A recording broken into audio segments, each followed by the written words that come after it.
Hey, how's it going?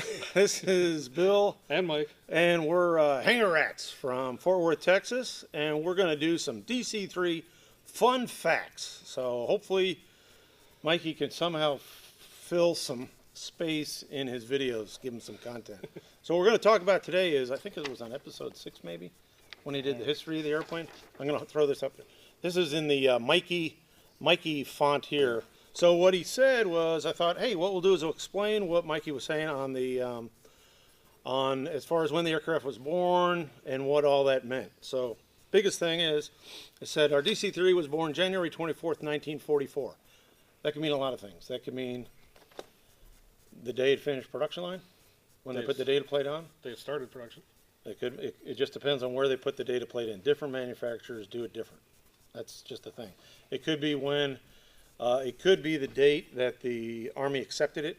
In today's world, it's a DD-250, where the Army actually accepts it.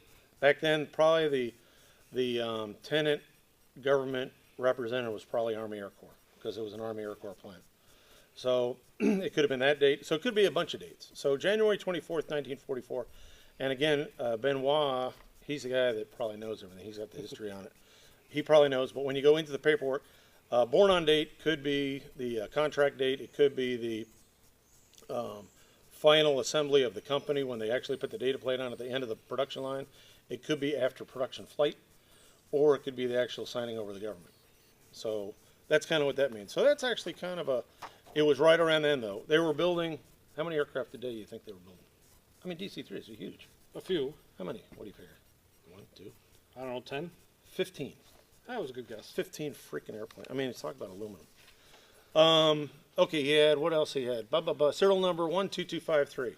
12253 is we use, a lot of times down here we use serial number, but it can also be, we also call it constructor's number. You'll see CN. So that's the Douglas number. That's not what the Army Air Corps or the RCAF would use to track it. They would use the contract number. Next thing is the designation. So C-47A-5-DK, probably, and I'm not a genius on the Douglas stuff, hard to believe, but if it's like a lot of others, and again, the Douglas DC-3 boffins will correct me, which is great, pile on. But C-47 is a basic model, C-47A-5 is probably Block 5, so it's probably, they probably have Block 5, Block 10, probably if it was like P-51s or B-25s. They do the same thing with F-22s and that kind of stuff now. And then DK could have been unique for Dakota configuration, going to RCAF, RAF, Australia, New Zealand, anything in the British Empire. So that could have actually been a special spec build block of aircraft. So that's what that means. Tail number, this is one that folks get kind of messed up on. The tail number is 42-92451. So that's the contract number. So you say, well, wait a minute. The 42, what's a 42 mean? The 42 is the contract, the year the contract was let. When was the aircraft built? 44. Why would it have a different number? Well, the contract, like you said, was written 2 years prior. 2 years prior. And it was probably open-ended where they just kept adding quantities to it. Well, and that's how you get to your Block 5. It could be the 5th block of aircraft on that contract. Yeah, it could be, exactly. So they were ripping them out of there so fast. So what they would do is, if this was an Army Air Corps plane, and you've seen this on Army aircraft, the Army, U.S. Army and U.S. Air Force do it the same way. U.S. Navy and Marines in the U.S. do it the same way as far as their numbering. But you would have, on the tail of that aircraft, what you would see is 292451. I'm going to put this up there. But you'd see, that's what you see. The contract number's on the top, but the actual number painted on the aircraft, they drop the 4 off because the 4 is given. Okay? And here's one in, I forget which museum this is. I'll hold this one up. This is probably terrible video. But this one here, this is what you typically see. They drop the 4 off. So that's what that looks like. And then the aircraft went over to Canada. And that's probably when it got the roundels and some of the other, the ZF markings and all that, was probably when it went to Canada. Probably when it left the U.S. in Oak City, it probably had a U.S. contract number on it, and it probably went out with no stars and bars, just a green aircraft. Airplane going by. Hey, we're at an airport. Actually, that's kind of good. In this hangar, we're tearing them apart. So anyway, that's the deal there, is that's what the number you'd see on an Army Air Corps. So when it went up there, it probably had that number painted over. It was just lacquer and whatnot. In fact, to that point, here's a picture of a cutie. That's the way they did it back then. They didn't do, so this is a shout out to Stella. Apparently she's doing it right. So they brushed a lot of that stuff on. That's just the way they did it. So that's that. And there's a bunch of other stencils and stuff. I don't care about that.